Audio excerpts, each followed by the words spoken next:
round one. One that opens is a bowl.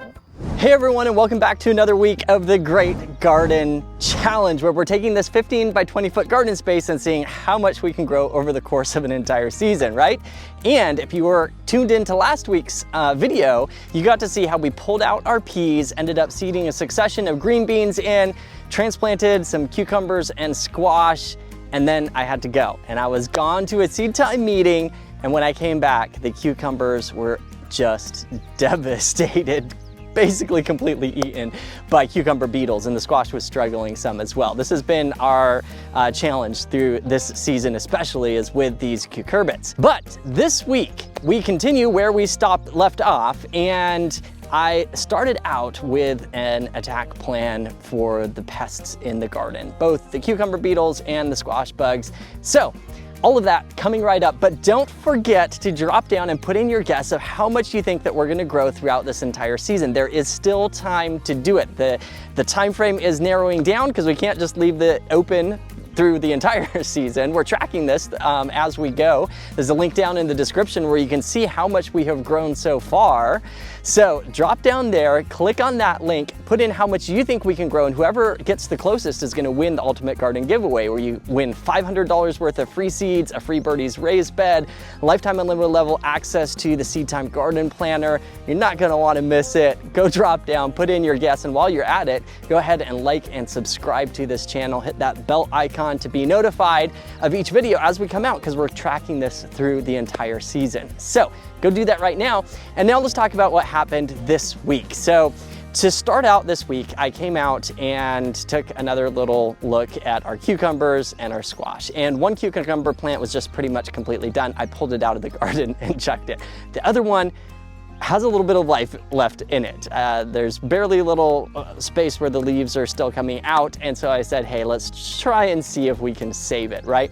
So I put together a soap spray. You put a couple squirts of dish soap into a spray bottle, and you can go up, and it's a direct contact spray to spray on your plants. Hey everyone, we're back at the garden out here, and one of the first things that I'm doing this week is checking on my squash and cucumbers, because we've had some squash bug problems, cucumber beetle problems, and they are on both plants. I have come out here with this little soap spray solution and come and sprayed these plants. You can see these are some of the squash bug nymphs there, and they're dead because I just sprayed them.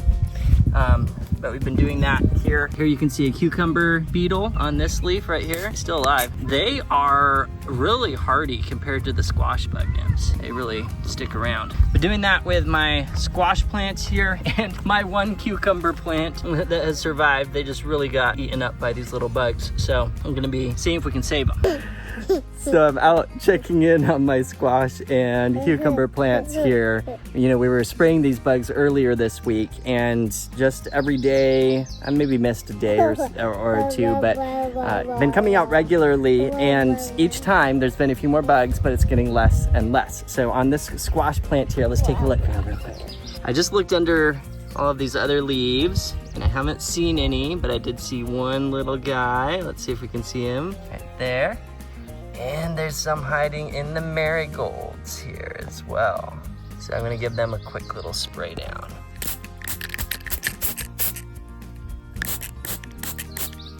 I don't see any on my cucumber plant here, so we'll see if it continues to grow back from the center, and we may be able to still save this plant. Now I do have some Armenian cucumbers that are direct seeded right next to it here. We're still going for the cucumbers. I am pretty stoked that our peppers are doing so well. We've got lots of peppers coming on. Now I'm gonna share with you the 3-step now formula that we use for dealing with insect pests in the garden.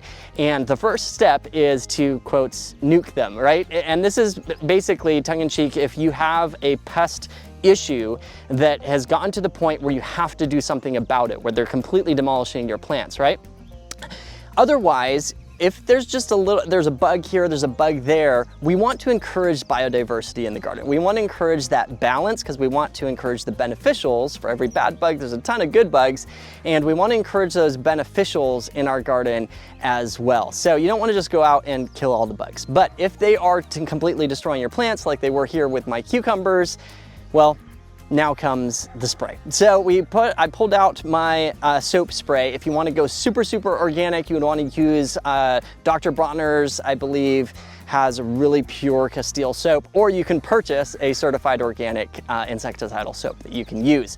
It is direct contact, so we spray them directly on the cucumber beetles and on the squash bugs, and they will eventually pass away.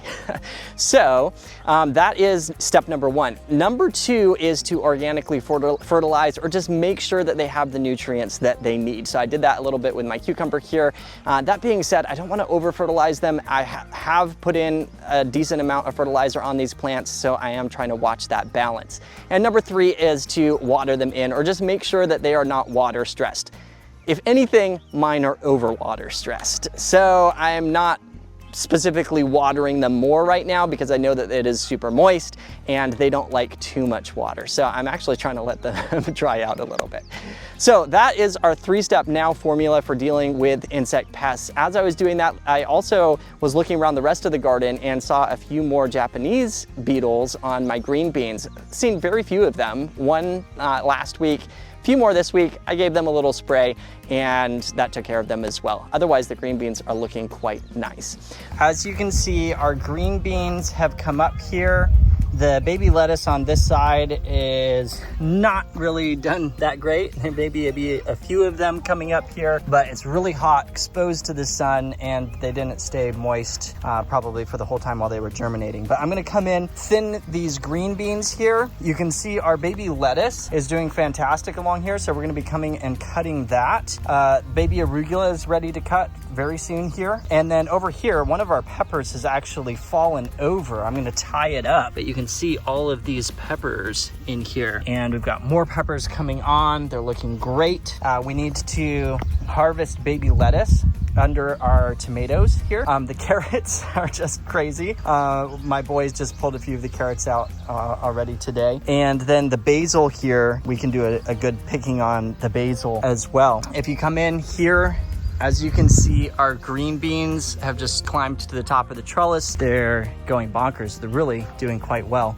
The lettuce under here is getting some nice shade, but even in the shade, it is hot and some of this lettuce is starting to bolt. It's not bitter, but I need to harvest it, right?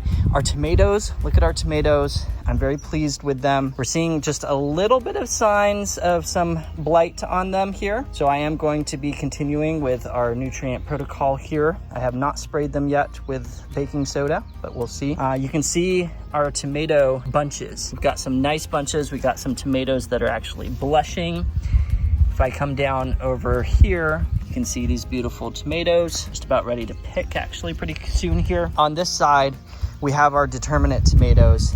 They are continuing to set fruit, and I am excited to see how they do because this is coming into the hottest time of the season, so it'll be interesting to see how they do. But so far so good. We got some little tomatoes coming on. Now I want to take a moment to congratulate Lavender Bee 3 for winning our giveaway from last week. So you won this really nice wooden harvest basket, and you can claim that. Left a comment underneath yours, so go check that out so you can claim your basket and get it sent free to you. And for anyone else watching this video, guess what? We're doing another giveaway. So if you leave a comment down below on anything in this video or just want to share your thoughts, then you'll automatically be entered to win. And we're going to give away a 5-pound bag of worm castings from the Urban Worm Farm Company. So go leave a comment down below. You could win this 5-pound bag of worm castings just by dropping your comment down below. And while you're at it, don't forget to like and subscribe and hit that little bell icon so you get reminded of all the videos and the updates as we go along. This week we had our very first harvest of tomatoes and peppers. I took the first peppers off of the plant. I didn't wait until they got completely ripe because I do want to encourage the plant to put out more flowers and make more peppers. So first pepper, first tomato harvest. Okay, so I want to show you something here with my peppers, and it's something that I'm trying out here, and I'm actually probably a bit too late to do this the way it's supposed to be done. But it's supposed to be that if you pick the first little peppers as they're just starting, it will help the plant produce more peppers, flower more, produce more foliage. So my pepper plant here has actually, well, I've got 2 pepper plants here. This one, I just picked off the bottom 2 peppers. They're not super big. but they're green. We can use them. This pepper plant here, look at these peppers. They're gorgeous. And this is about the size you'd want if you were gonna use a green pepper. So I'm gonna go ahead and pick these off. This will be our first pepper harvest, by the way. So we're gonna pick these off, and I'm going to see what it does to the rest of the plant and see if even waiting this long for the peppers to grow larger, if it will still push more production of flowers and foliage on this plant. Now, both of these plants do have a decent number of flowers on them, so I'm quite pleased. I think we'll get a good production of peppers off of them, but we'll try this little trick out and see what happens. Hey everyone, check it out. It is our first tomato and pepper harvest. I just harvested these tomatoes off of here. This is like a yellow cherry tomato type, and these are our peppers. So excited, our first harvest of tomatoes and peppers. It's also time to harvest this baby arugula here. So we're gonna come in, harvest it down the base. I'm pretty pleased with it overall. I'm thankful we were able to beat the bugs. There are still some here. You can see these little guys right here. But like I said, hey, you know what? We want to encourage the natural biodiversity in our garden. We don't necessarily want to kill off everything. And as long as we still get a harvest, that's awesome. So I'm gonna come in and cut this out. And now in just a minute, I'm gonna tell you what we did with all the rest of the carrots that are just growing like crazy inside the garden here. But first, I wanna give you a quick little reminder about our fundraiser that we're doing through this series with Farm Stew.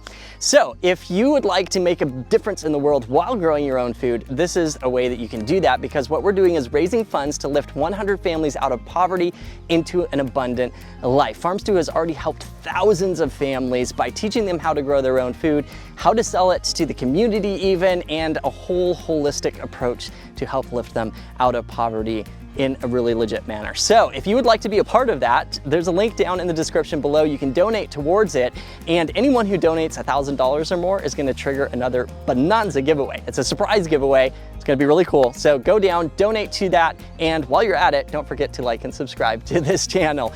Okay, so let's talk about our carrots. We had a bunch of carrots that were in the garden here, and they needed to come out. So I came out here with my son Andre. Okay, let's see what we find. What you got? A round carrot. A round one. One that looks like it's a bowl. Wow, that's crazy. And then look, here's some nice carrots here. We harvested those carrots out. We harvested the last of the beets out and gave them a nice wash down. Let's get these beets and carrots. So these are the last of our beets, and they're just really not forming any larger heads. We're pretty much past beet season here already. So we'll take these out, clean them up, and then we need to harvest out all of these carrots, and we got more to grow in here. And here we go. Here is our carrot and beet harvest, the last of them for the season. These are a bit stubby, but we've got some that are a decent size in here. This is a red Chantenay carrot. They are bred to be shorter and stubbier, but they should have all been more like this size or a little bigger. But anyways, hey, we still got a carrot harvest, so I'm gonna clean these up. Then in this spot, we are going to be growing some more baby greens, some Mizuna, and we're gonna try some Orach as well. On the side here next to these green beans, baby lettuce never really sprouted, probably too hot as well as dry. And then in this center bed here where we took out the carrots and the last of the beets, gonna be planting baby greens in here. You can see the transplanting the lettuce. I'm going to transplant down at the end there. And coming up soon, I might take one last harvest off of these baby lettuces right in here next to the green beans and under the tomatoes, and then we'll be taking those out and reseeding those. I'm going to come along and do a quick little cultivation here, because there are a few little lettuces that did come up. I'm just going to take them out. There are some weeds here as well. So this cultivation is just barely stirring the top little bit of the soil, and then I'm gonna come in, make some lines, and we'll seed in our baby greens. Okay, so I've made 6 furrows here, 2 over by the green beans, and actually I don't want to just do Orach. I want to do some magenta Orach, and I want to do some mustard greens, some Mizuna. And so I think I'm gonna do the Mizuna over by the green beans over here. I'm gonna do the Orach here where it is hot and sunny, and we're going to try doing a little bit of lettuce right back near where the other lettuce is and where it's a little bit more shaded. So you can see I just did my lettuce in here all the way down to about right here. Next is the Orach. Their little seeds are like little tomato seeds. Be interesting to see. I have not grown this before, so this will be fun to see what it's like. Used up all the packets. And last thing that I'm doing is I'm actually harvesting out some lettuce here, and we are putting this lettuce in, transplanting it in. So I have hardened it off a little bit and it's ready to go in. So I'm gonna be taking each one of these, and this time, because these lettuce heads have not been getting up to full size, I'm going to plant all of them in here. There we go, succession of lettuce planted, lettuce harvested, and here we are seeding more lettuce. I'm actually almost a week behind here on this succession of lettuce, but I'm gonna do Buttercrunch because they have been holding up the best in the heat so far of the varieties I've been doing. Then I was looking online and someone mentioned that Lovelock was the only one that did well for them in their area, in the heat, and they're in the south, hot south as well, kind of like we are. So I'm gonna do these. I'm gonna seed more heads this time because the heads have not been filling all the way out.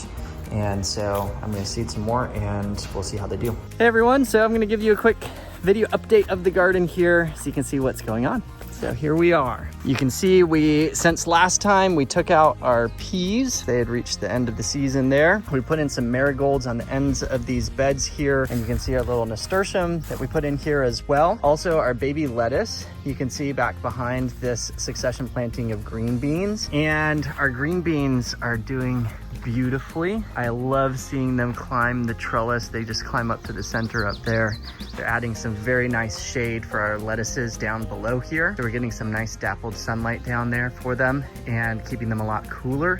We do not have pods yet, but they are coming. So you can see that the green beans here flowering, and we should be getting pods soon.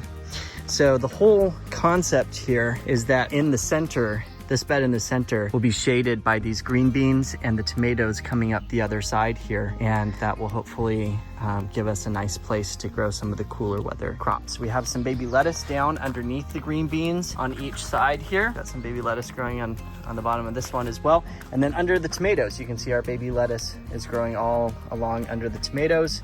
We might get one more cutting off of it. I just cut it recently and was planning to take it out and seed something else in, but I might do one more cutting on it. You can see our tomatoes here overall are doing very well. I'm very pleased and excited with them. Some tomatoes that are actually ripening. We had our first harvest just the other day. We're growing up this trellis here. See some of our yellow cherry tomatoes down there that need to be harvested. And then these ones over here are a whole bed of determinate tomato plants that are coming in, and we are just going to be harvesting a bunch of tomatoes off of them, and then that bed's gonna transition back to brassicas. And underneath these tomatoes, we have baby lettuce planted as well. So I have a bunch more baby greens that I'm planning to plant in this bed. We have just enough time to plant a series of baby greens in here before the fall plantings come in, where we need to direct seed in our carrots and beets and all of that kind of stuff. I didn't mention it, but as you can see, the basil's doing great in the front there.